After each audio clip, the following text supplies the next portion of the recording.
Muchas gracias, José Antonio, por haber dado nuevamente esta oportunidad de dirigirnos a este eh, excelente canal de Europa por Cuba en este momento y en esta fecha tan importante para todos los patriotas cubanos.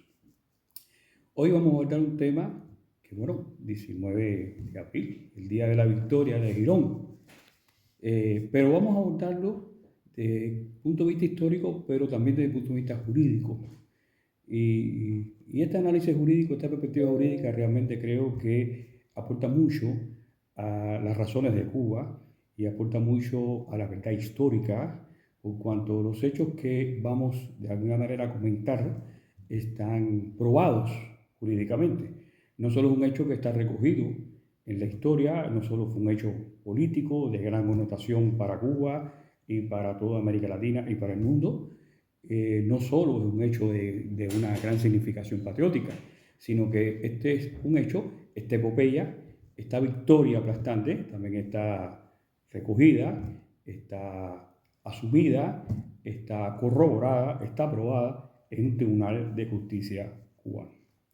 Sin lugar a duda, la invasión de Girón, la victoria para nosotros de Girón, o como se conoce en mucha literatura que ha investigado el tema, la expedición en Bahía de Cochino, eh, no es asombrarnos cada vez que indagamos muchos aspectos relacionados con la reconstrucción histórica de lo que ocurrió.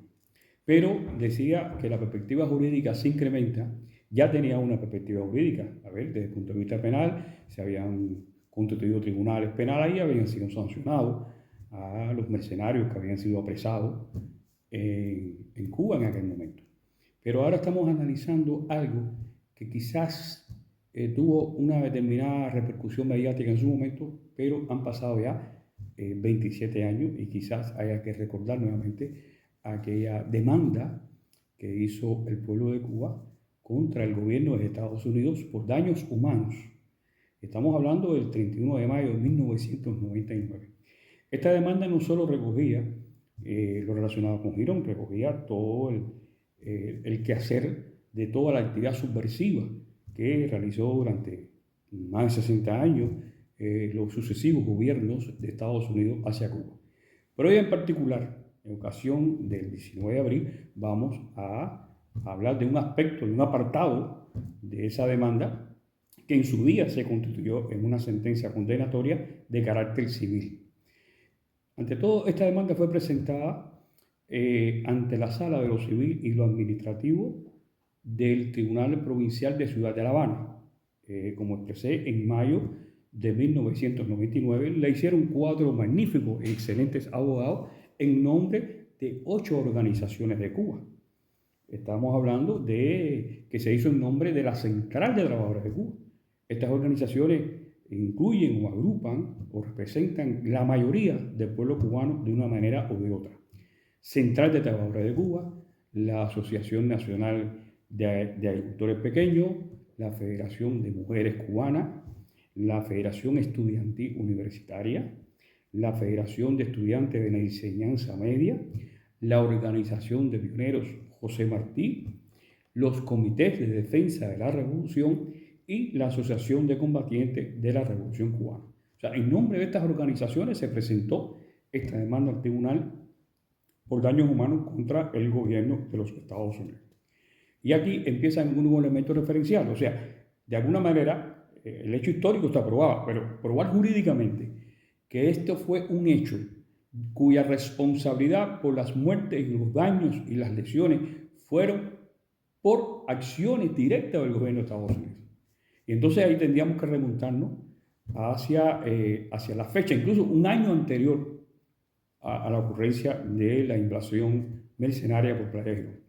Y así tenemos un primer antecedente que está recogido en la historia de forma documental, que es la directiva, en las memorias incluso está recogido por el presidente Eisenhower, que él indicó, y si me permiten lo cito, el 17 de marzo de 1960, yo le ordené a la Agencia Central de Inteligencia que comenzara a organizar el entrenamiento de los exiliados cubanos, principalmente en Guatemala. O sea, ya ahí tenemos un primer elemento de carácter histórico. Después hay muchos más. Estas cosas fueron presentadas en el tribunal. O sea, esto fue una demanda que contó con toda el debido proceso legal. Aquí hubo prueba testifical, aquí hubo prueba documental, aquí hubo documentos entregados de época, hubo videos, hubo declaraciones, hubo investigaciones, e incluso se aportaron hasta documentos desclasificados del gobierno norteamericano relacionados con la invasión por Playa Girón. Ahora, el desembarco, la invasión comienza oficialmente el 17 de abril. Ahora, el 15 de abril, y esto fue un hecho que realmente nuestra prensa y nuestras redes sociales recogieron el día 15 de abril, se produjo el preludio. Este preludio fueron ataques aéreos que se realizaron a 3 lugares de Cuba: al aeropuerto de San Antonio, y a Ciudad Libertad y en Santiago de Cuba. San Antonio de los Baños, Ciudad Libertad y Santiago de Cuba. Estos bombardeos, que fueron sorpresivos, ocasionaron 12 fallecidos en ese momento y destruyó nuestra incipiente y reciente estrenada Fuerza Aérea. Pero no la destruyó toda. Fue repelida, y algunos de estos aviones que lograron realmente sobrevivir a este ataque después fueron muy valientemente y fueron muy importantes después ya en los hechos de repeler la aviación enemiga en Girón. Aquí hay un hecho, realmente un hecho, pudiéramos decir, de un sentimiento profundo, humano y patriótico, que es el hecho de que una de las personas que fue herida y posteriormente incluso fallece, Eduardo García Delgado, escribió con su sangre Fidel en una pared. Eso es un hecho que evidentemente nos conmueve a todos. Eso es un hecho épico, sin lugar a dudas, de la historia de Cuba. Ya esto es el día 15. El 17 de abril ya se produce el desembarco. Sobre las 2:30 de la madrugada comienza a desembarcarse por la costa sur de la entonces provincia de Las Villas. Hoy esta región pertenece a la provincia de Matanzas, pero en aquel momento pertenecía a la antigua provincia de Las Villas, o sea, en el lugar llamado en la Ciénaga de Zapata. Y venía procedente de República Dominicana esta expedición. Esta expedición mercenaria, que era una brigada que tuvo como un número 2506, fue organizada, entrenada, financiada, dirigida por la Central de Inteligencia de Estados Unidos, cumpliendo aquello que estábamos mencionando, que era la indicación del propio presidente Eisenhower. Y estaba constituida por alrededor de 1.500 hombres fuertemente armados. El objetivo de la invasión era ocupar un pedazo del territorio nacional, lo que se conoce como una cabeza de playa, y rápidamente transportar desde Miami en un avión un gobierno provisional que se había constituido, que inmediatamente iba a solicitar la intervención de la OEA y del gobierno de Estados Unidos para que fuera reconocido como un gobierno legítimo de Cuba. Eso obviamente se frustró y explicaremos las causas. Entonces, ya desde el punto de vista cronológico, podríamos decir, este desembarco se produce en 3 lugares: Playa Girón, Playa Larga y Caleta Verde, fundamentalmente, que en clave eran denominadas Playa Girón, Playa Larga era denominada Playa Roja, Playa Girón era Playa Azul y Caleta Verde era Playa Verde. Y aquí están los nombres de los barcos que fueron aportados, donde venían transportados esta brigada de los 1.500 hombres. Y a Playa Larga le correspondió el buque nombrado Aguja. A Playa Girón le correspondió el buque, o 2 barcos, en este caso eran 2 barcos, que era Tiburón y Ballena. Y en Caleta Verde los barcos fueron Marsopa, Barracuda y Atún. Pero paralelamente a este desembarco se van produciendo sendos batallones de paracaidistas. Ya desembarca, o sea, son lanzados ya un poco más en la profundidad por los alrededores del Central Australia, que más o menos estaba a 60 kilómetros del lugar del desembarco.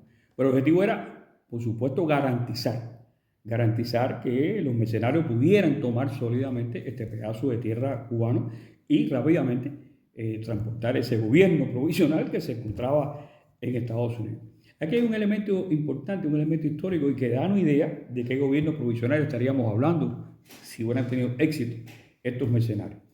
Durante los días de la batalla en Girón, que fueron menos de 72 horas, este gobierno estaba aislado e incomunicado en Estados Unidos. Sin embargo, la CIA emitía en su nombre comunicados de prensa. Ustedes pueden tener la idea de qué independencia y soberanía tenía este gobierno, que todavía no había ni nacido de ningún punto de vista, y ya emitía comunicados, o la CIA emitía comunicados en su nombre. Podríamos imaginar qué hubiera pasado si este gobierno hubiera ocupado este pedazo de territorio, que por suerte no pudo ser. Entonces, estos son elementos importantes. Aquí no solo desembarcaron los mercenarios en barco, aquí había fuerza aérea. Aquí había fuerza aérea piloteada por pilotos de Estados Unidos.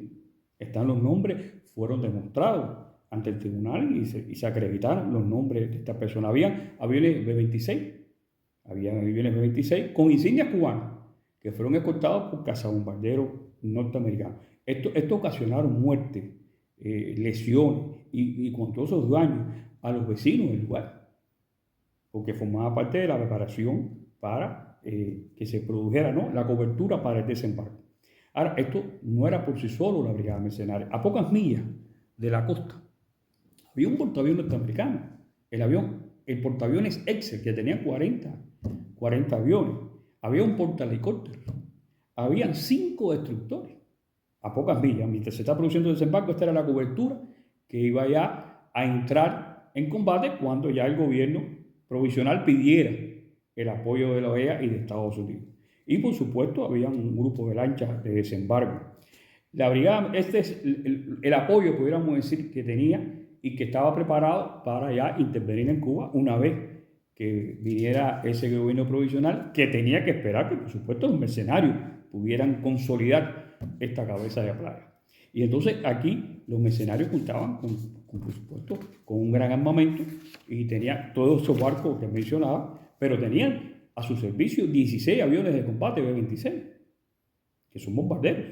Tenían 6 aviones de transporte, C-46, y 8 C-54. Y habían 2 aparatos anfibios tipo Catalina. Todos estos pertrechos, todos estos instrumentos de guerra, toda esta aviación, todos estos barcos, todo esto fue debidamente acreditado en el tribunal. Su procedencia, su origen, su propiedad y quiénes son los que estaban realmente a cargo de estas aeronaves norteamericanas. Por su parte, los mercenarios trajeron 5 tanques M41, esos tanques son de fabricación norteamericana, son los llamados tanques Sherman, tanques muy pesados en su época, que son de 76 milímetros. Trajeron 10 carros blindados con ametralladoras de 50, morteros, 21 cañones. La ametralladora, 22.000 granadas de mano, fusiles, ametralladoras, o sea, venían realmente bien reforzadas. Todo este armamento, por supuesto, fue financiado por el gobierno de Estados Unidos. Y aquí hay un elemento importante también. Durante la etapa de preparación del entrenamiento de estos mercenarios, que fue en bases norteamericanas por la CIA, en Guatemala y en Puerto Rico, fueron totalmente financiados, ellos y su familia, con fondos del gobierno norteamericano. Y se acreditó la suma. Fueron 45 millones. Hoy pudiéramos decir que 45 millones parece poco. Y es verdad que pudiera parecer poco por todos estos fenómenos de la inflación en el mundo. Sin embargo, cuando este ejercicio lo hice yo personalmente, lo puede hacer cualquiera. Usted va a internet y pone valor de 45 millones de dólares en el año 1961 y se va a encontrar que la asombrosa cifra que eso hoy representan cerca de 500 millones, que se fueron del gobierno, del contribuyente americano, dedicado al financiamiento de la familia mientras estaba todo el proceso de preparación. Pero, como todo se sabe, fue una victoria aplastante de la Revolución Cubana. Fue una determinación de nuestra soberanía y de nuestra independencia que hizo que fuera derrotada, totalmente aplastada en menos de 72 horas esta invasión mercenaria, lo cual impidió que pudieran trasladar este gobierno provisional. Todos estos elementos fueron testificados, documentados, incluso imágenes de video y fotos de la época presentados ante el tribunal. Y para que se tenga una idea, de la responsabilidad de Estados Unidos, bueno, teníamos el primer elemento de las memorias del propio presidente Eisenhower. Pero después de la derrota, ya sobre el 24 de abril, el propio presidente Kennedy asume la responsabilidad. En nombre del gobierno de Estados Unidos, asumió la responsabilidad de Girón.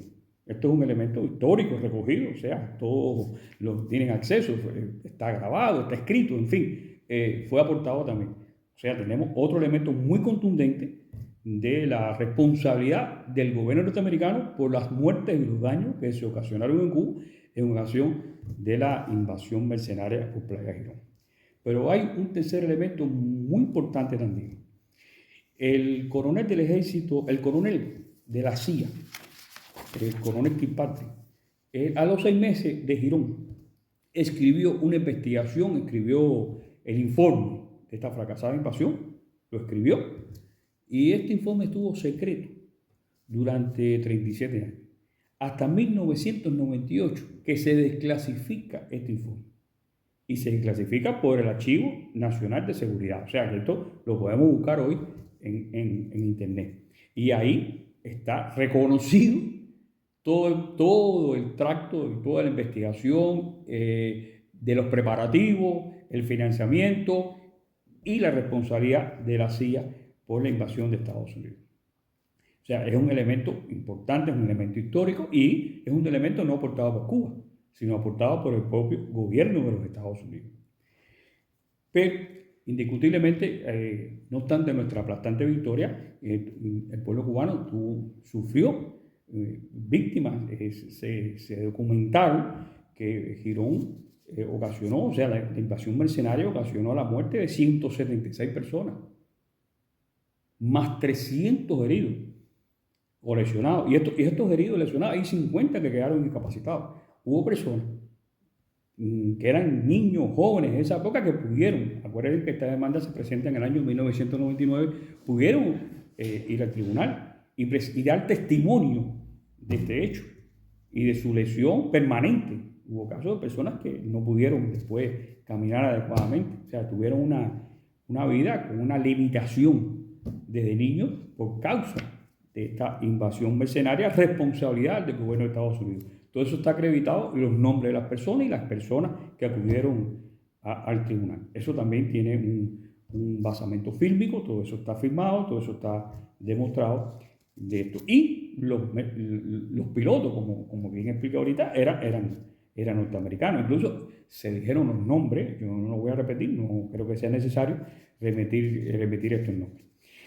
Hay un elemento importante aquí, que es el tema de la propaganda que se realizó en torno a la invasión de Girón.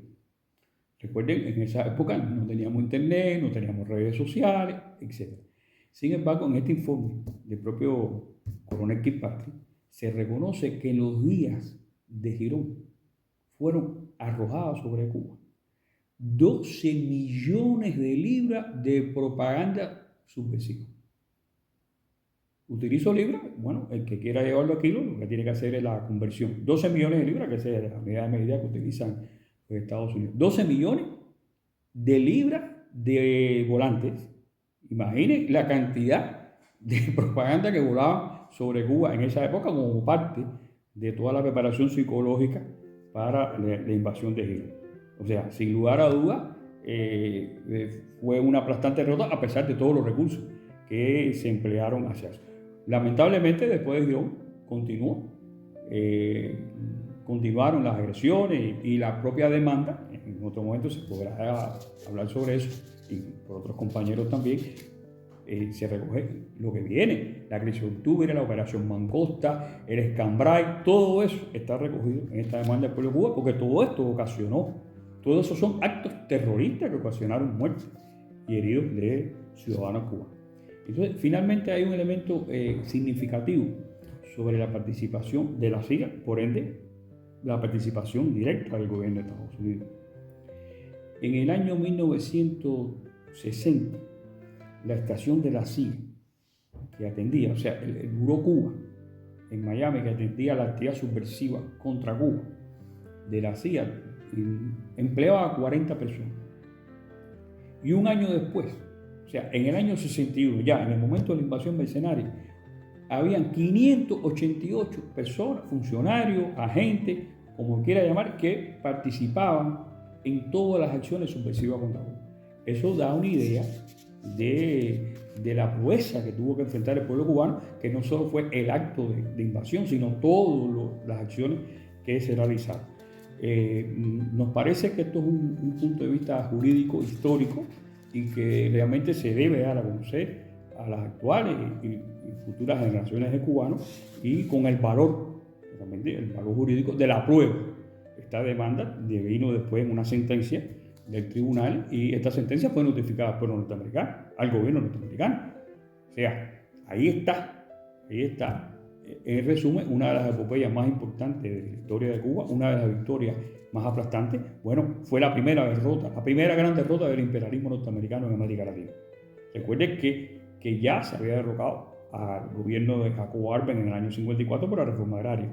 Este era el otro momento de derrocar una revolución genuina, democrática, que buscaba rescatar los recursos del pueblo, o sea, los recursos, y ponerlos en manos del pueblo. Y justamente esta victoria significó mucho. Esta victoria fue una victoria para Cuba, fue una victoria para América Latina, fue una victoria para el pueblo, y realmente expresó la valentía, la dignidad, la convicción, la entereza, la firmeza que tiene el pueblo cubano, que tuvo en aquel momento y que mantiene el pueblo cubano ante cualquier circunstancia. Es un ejemplo ante la historia de que cuando un pueblo realmente está decidido a luchar por su independencia, realmente es invencible, no obstante el arsenal militar o logístico que tenga que enfrentar.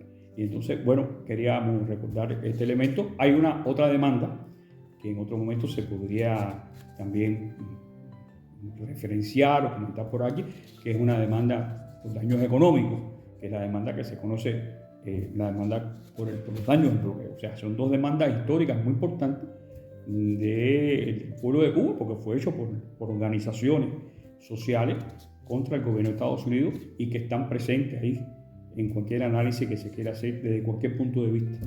Y realmente tenemos las pruebas de los daños que se han ocasionado, el sufrimiento que ha ocasionado al pueblo de Cuba por las acciones de los sucesivos gobiernos de Estados Unidos.